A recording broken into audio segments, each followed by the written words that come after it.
j'espère que vous allez tous et toutes bien. Moi, je vais très bien par la grâce de Dieu. Alors, une petite vidéo, mais vraiment vite.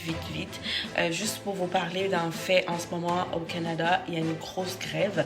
Les employés du fédéral sont en grève. Donc, on parle de plus de 15 000 employés. Fait que je vous mettrai le lien. Je vais vous partager mon écran et tout. C'est juste une petite introduction. N'hésite pas à t'abonner, liker, commenter et à me suivre sur mes réseaux sociaux si jamais tu es intéressé en fait par mes vidéos. Donc pour le nouveau qui découvre ma chaîne, je m'appelle Saga Piloua Yowadi, ancienne étudiante internationale récemment, depuis l'année dernière, résidente permanente. Donc c'est parti pour la vidéo. Let's go. Alors les amis, comme je vous disais, plus de 155 000 fonctionnaires fédéraux déclenchent une grève au Canada. Donc c'est une information qui vient directement de Radio-Canada. Je vais vous lire. Plus de 24 heures après avoir lancé un ultimatum pour réclamer une entente afin de renouveler leur convention collective, donc ils sont syndiqués. Les membres de la FPC sont en grève en fait depuis minuit, le 19. Après plusieurs mois de pourparlers de négociations, la FPC avait exigé une conclusion d'une entente avant 21h mardi. Mais malheureusement, cela ne s'est pas passé comme prévu. Les deux parties n'ont pas réussi à s'entendre, explique Alex Silas, le vice-président exécutif régional de l'AFPC. Comme vous pouvez le voir, ils n'ont pas réussi à s'entendre. Donc, la capitale nationale ici, c'est Ottawa.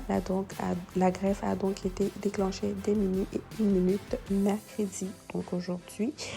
Nous allons rester à la table de négociation. On va continuer à négocier une entente qui tient compte des coûts de la vie, mais jusqu'à ce que l'on obtienne une entente raisonnable qui reflète nos priorités jusqu'à 155 000 travailleurs et travailleuses du pays resteront en grève. Donc, vous savez très bien que dernièrement, en fait, cette année ou les années d'avant, depuis le Covid, le coût de la vie a vraiment augmenté ici au Canada. Donc, les employés jugent que le salaire qu'ils gagnent en ce moment n'est pas suffisant pour pallier toutes les dépenses, parce que pour vrai, le coût de la vie a augmenté. Au Dollarama, tout ce qui coûtait genre $1 est rendu à $5. Il y a plein d'affaires qui sont juste hors prix.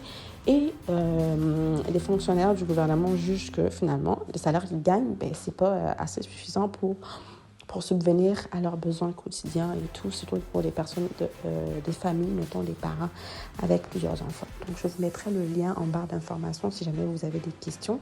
Donc, je vais vous lire directement sur la page du gouvernement. Alors, je disais que je vais vous lire directement sur la page du gouvernement quels services sont touchés par cette grève, puis quels autres services ne le sont pas. Donc, on va switcher sur le gouvernement du Canada. Donc, les répercussions de la perturbation du travail à Emploi et Développement social Canada et à Service Canada. Donc, c'est directement le site du gouvernement du Canada.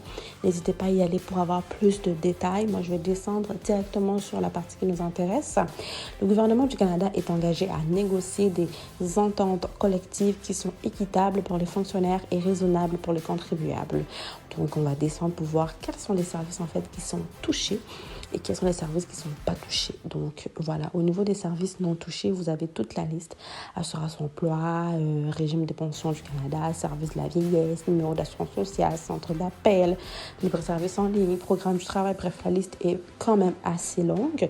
Vous pourrez la lire directement dans la vidéo. Et les services qui sont touchés ou partiellement touchés, on a les services des passeports, le programme de subvention et de contribution, les programmes de travailleurs étrangers temporaires, la subvention canadienne pour épargne études, les bons d'études canadiens, les subventions canadiennes, épargne invalidité, guichet emploi. Guichet emploi ici, c'est toutes les personnes qui se cherchent un emploi.